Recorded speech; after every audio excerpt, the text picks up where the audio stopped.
कुठे राजकारणाशी काही घेणं देणं नव्हतं. स्वर्गीय निखिल भाऊ आपल्यात निघून गेले. त्यावेळेस ती परिस्थिती माझ्यावर आली. मला आपल्या समोर यावं लागलं आणि मी आली आणि तुम्ही सगळ्यांनी मला आशीर्वाद दिले आणि त्या आशीर्वादामुळे मी आज तुमच्या समोर आहे. तुमच्यासाठी मी काम पण करते, कारण की ती माझी जबाबदारी आहे. आज माझ्यासाठी खूप मोठा दिवस आहे, कारण की आज पंकजाताई माझ्यासाठी आलेल्या आहे. आणि आपल्याला सगळ्यांना माहित आहे की या मुक्ताईनगरशी मुंडेंचं नातं हे आजचं नाहीये, तर फार पूर्वीचं नातं आहे. आणि जेव्हा मुंडे साहेब होते, त्यांच्यासोबत खडसे साहेब होते, तेव्हा ह्या मुक्ताईनगर मध्ये भारतीय जनता पार्टीचा प्रवास त्या दोघांनी सोबत ह्या राज्यामध्ये केलेला आहे. आणि त्याच पद्धतीने पंकजाताई असतील, प्रीतमताई असतील, ह्या दोघींनी सुद्धा मला एक छोट्या बहिणीसारखं नेहमी त्यांनी वागवलं आहे, नेहमी मला साथ दिली आहे. आणि ज्या वेळेस मी इथे निर्णय घेतला की ह्या वेळेस नगर परिषद मी स्वतः आणि सगळे पदाधिकारी कार्यकर्ते मिळून आम्ही भारतीय जनता पार्टीचं सर्व पॅनल इथे उभं करू, त्यावेळेस ताईंनी मला सांगितलं की मी येईल तुझ्या सभेसाठी. आणि आज त्या आल्या, त्यांनी त्यांचा शब्द पूर्ण केला. मला आज ह्या गोष्टीचा अभिमान आहे की ह्या आई मुक्ताईच्या भूमीमध्ये आपल्या सगळ्यांशी बोलण्यासाठी ते आज इथे उपस्थित आहे. काय मुंडे साहेबांबद्दल आपल्या सगळ्यांना माहित आहे. आपण सगळे मुंडे साहेबांचे कार्यकर्ते आहोत. इथे बसलेले कितीतरी लोक आहेत. डॉक्टर फडके काका असतील, इथे अशोक भाऊ आहे, अशा अनेक कार्यकर्त्यांची नावं आपण घेऊ शकतो की त्या काळामध्ये त्यांनी मुंडे साहेबांसोबत काम केलेलं आहे. आणि ह्यावेळेस मला आदरणीय देवेंद्रजी आणि आदरणीय गिरीश भाऊंचं पण मी धन्यवाद देईन की त्यांनी माझ्यावर विश्वास ठेवून ह्यावेळेस ही मला संधी दिली की ह्यावेळेस तू लीड घे नगर पंचायतचं इलेक्शन लढ. आणि हे इलेक्शन माझ्यासाठी नाहीये. मी गेल्या अनेक दिवसापासून सगळ्यांना हेच सांगते की हे इलेक्शन माझ्यासाठी नाहीये. या इलेक्शन मध्ये ना माझं घरचं कोणी उभं आहे, ना मी उभी आहे. हे इलेक्शन तुमच्यासाठी आहे, हे इलेक्शन जनतेसाठी आहे, हे इलेक्शन कार्यकर्त्यांसाठी आहे, हे इलेक्शन पदाधिकाऱ्यांसाठी आहे. त्याच्यासाठी मी आज हा निर्णय घेतला. कशासाठी? शहराला सुरक्षित करण्यासाठी येणाऱ्या 2 तारखेला आपल्याला कमळाचं बटन दाबायचं. आणि मी आपल्याला विश्वासाने सांगते की ज्या पद्धतीने ह्या देशाचा विकास होतो, या राज्याचा विकास होतो, त्याच पद्धतीने आपल्याला ह्या शहराचा सुद्धा विकास करायचा. आणि ही माझी जबाबदारी आहे. मी आज जर तुमच्या प्रत्येक प्रभागामध्ये येऊन फिरते आहे, प्रत्येक घराघरापर्यंत मी हा संदेश देत आहे, तर त्याचं कारण आहे की मला तुमच्यासाठी काम करायचं आहे. आदरणीय नरेंद्र भाई मोदींचं नेतृत्व आहे. ते आपल्या देशाचे प्रधानमंत्री आहेत आणि त्यांचं एक विजन आहे की 2047 ला हा देश विकसित झाला पाहिजे. राज्यामध्ये आदरणीय देवेंद्रजी आपले मुख्यमंत्री आहेत. त्यांचं विजन आहे की आपला महाराष्ट्र 2047 पर्यंत विकसित झाला पाहिजे.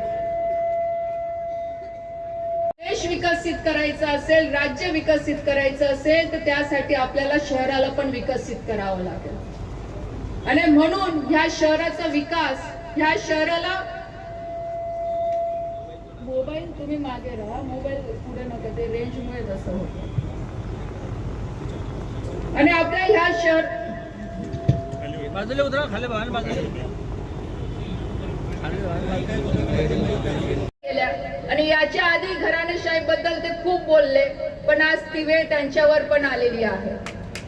आम्ही नक्कीच आमच्या मागे घराणेशाही होती, आम्ही नक्कीच आमच्या परिस्थितीमुळे राजकारणात आलो. आज पंकजाताई असेल, मी असेल, पण याचा अर्थ असा नाहीये की आम्ही घराणेशाहीमुळे आलेलो आहोत, पण आम्ही लोकांच्या जनतेच्या सेवेसाठी आम्ही आलेलो आहोत, ना की आम्ही फक्त पद घेऊन बसलेलो आहोत. आज तिसऱ्यांदा जर तुम्ही निवडून दिलेलं आहे, तर मी पण तेवढी मेहनत इथे केलेली आहे.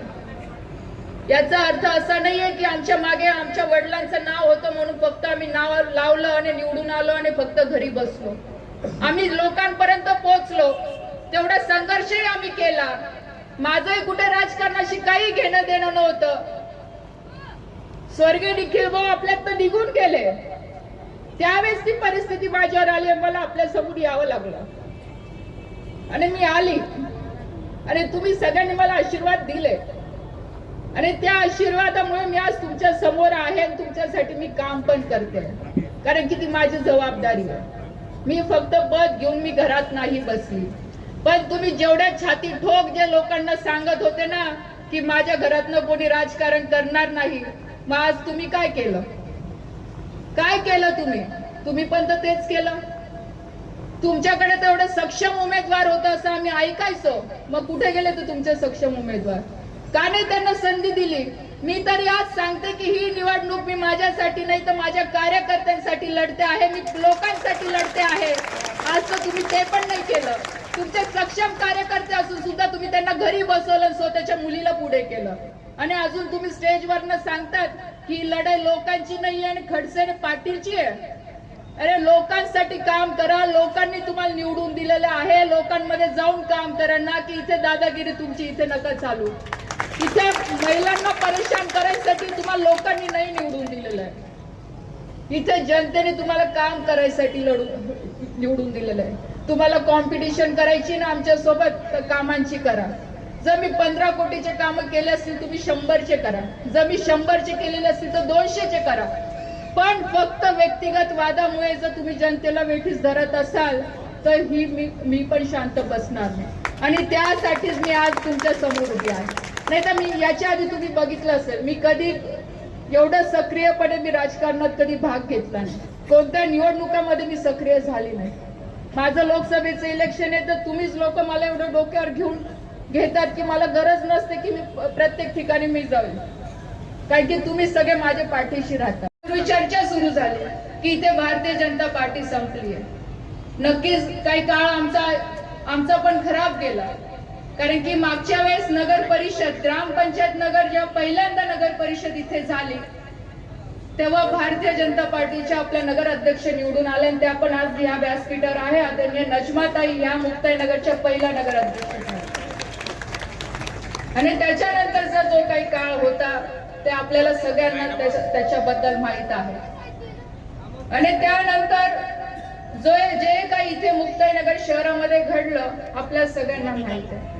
आणि मला याचं वाईट वाटतं की आज मी केंद्रीय मंत्री आहे आपल्या सगळ्यांच्या आशीर्वादाने, तिसऱ्यांदा मी खासदार आहे आपल्या सगळ्यांच्या आशीर्वादाने. मी कधी माझ्या इलेक्शनला पण आपल्या समोर आली नाही, कारण की मला पूर्ण विश्वास होता की तुम्ही लोक मला मतदान करणार आणि तुम्ही केलं.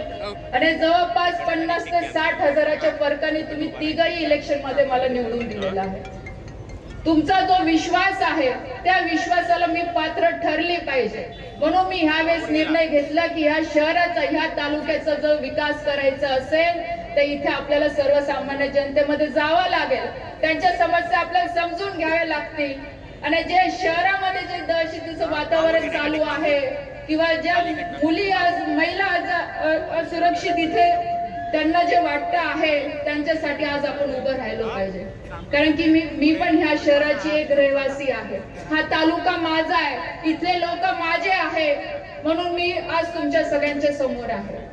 मी माझ्या सगळ्या माता भगिनींना सांगेल, सगळ्या लोकांना इथे मी सांगेल की हे शहर आई मुक्ताईचं शहर आहे, ही भूमी पवित्र भूमी आहे. ह्या शहराचा विकास करणं ही आपली सगळ्यांची जबाबदारी आहे. इथे महिलांना सुरक्षित ठेवणं ही आपली सगळ्यांची जबाबदारी आहे. त्याच्यासाठी येणाऱ्या 2 तारखेला आपल्याला योग्य तो निर्णय घ्यायचा आहे. वाटली म्हणून मी हा निर्णय घेतला. ज्याला जे काही अर्थ लावायचं ते लावू द्या, ज्याला जे काही बोलायचं ते बोलू द्या, पण हे निवडणूक फक्त आपल्यासाठी मी लढते आणि कार्यकर्त्यांसाठी लढते, एवढंच मी आपल्याला सांगेन. एक आता काल की परवा मी असंच मोबाईल बघत होती तर एक शेर मला तिथे चांगला दिसला आणि मला वाटलं सेम परिस्थिती आमची सुद्धा आहे. आणि ते शेर मी तुम्हाला सांगते, मी कधी शेर बोलत नाही, पण ते वाचल्यावर मला वाटलं की हे नक्कीच आपण लोकांना सांगितलं. कुछ देर एक खामोशी है, कुछ देर एक खामोशी है, फिर शोर आएगा, तुम्हारा सिर्फ वक्त आया है, तुम्हारा सिर्फ वक्त आया है, हमारा दौर था और वो फिर आएगा.